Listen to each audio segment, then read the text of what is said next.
Here I am, Middle Street, Yeovil, Somerset's answer to Chernobyl, with only one question on my lips. And no, it's not, why is everyone here wearing grey tracksuits? It's who the devil is Troy. Is he a warrior, a lover, a man of meat? I've come to this glistening temple of lamb fat and laminated menus in search of answers, and possibly a 6-foot Turkish Adonis offering me extra chili sauce and a forbidden kind of intimacy. They say it's a kebab house, but I sense something deeper, something darker, something dripping. Let's go inside and find Troy. I want to taste his culture.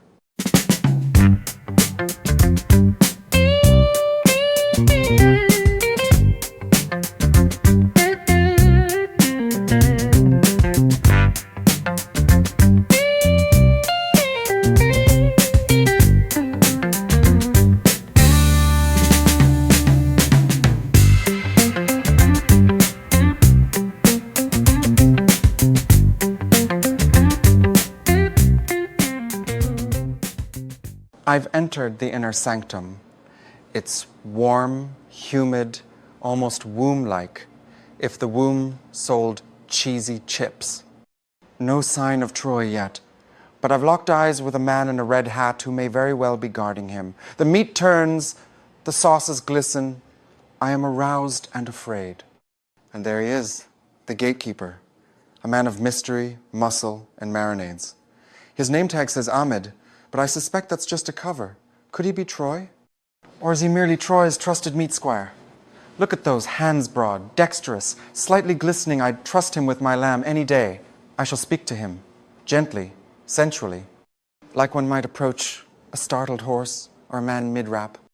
Good evening, my dear. I've traveled through darkness, despair, and 3 separate bus routes to find you. Now tell me, where is Troy? Is he in the back? Troy's just the name, boss. No one here called Troy. No one? Not even a Troyette? A little Troiling, perhaps? Then tell me who marinated this meat, because I must say, I can feel it calling to me. My cousin did it this morning. Garlic, paprika, little bit of yogurt. Yogurt, of course. The most erotic of dairy products. And the meat, what is it exactly? It smells like seduction and shame. I haven't been this overwhelmed since Father Julian showed me his aubergine etchings in Tuscany. It's lamb, mixed with beef. Standard donor. Beef and lamb! A menage a meat, how utterly forbidden. No wonder I'm flushed. And this large rotating phallus of delight, does it have a name? It's just the donor, man. The donor, man! So poetic, so biblical. I can almost see it now. And lo, the donor did spin for 40 nights, and Troy did feast. Now, do you wrap your hands around it? I mean, physically, not metaphorically, or emotionally. Though I must say, I am emotionally invested in your meat. I use the tongs. Always the tongs, always the barrier. Ahmed, may I call you that, or would you prefer something more intimate like Spice Daddy? No. Splendid. Now tell me, this super donor, £12? That's almost what I pay my manservant to exfoliate my calves. What exactly makes it super? Is it heroic? Emotionally available? Hung like a horse? It's just bigger, bro. Like a lot more meat, extra salad, 2 pitas. 2 pitas? 2? My God, I didn't bring a change of trousers. And if I were to request it lightly oiled, no onions, extra sauce, and whispered to by a Turkish poet before being wrapped, would that be possible? No, man. Hard limits. I adore that. You, Ahmed, are the Dom of Donor. It's looking at me, isn't it? But it knows. It's meat. And so, I must partake. For too long I floated above the common man's food, dabbling only in juice, reductions, and things described as foam. But tonight, I descend into the world of shredded meat, limp salad, and sauces of unknown viscosity. I do this for Britain.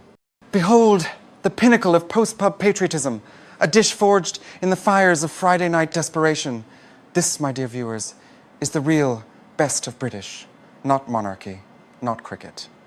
but a styrofoam tray filled with meat shavings and potential post-hangover regret.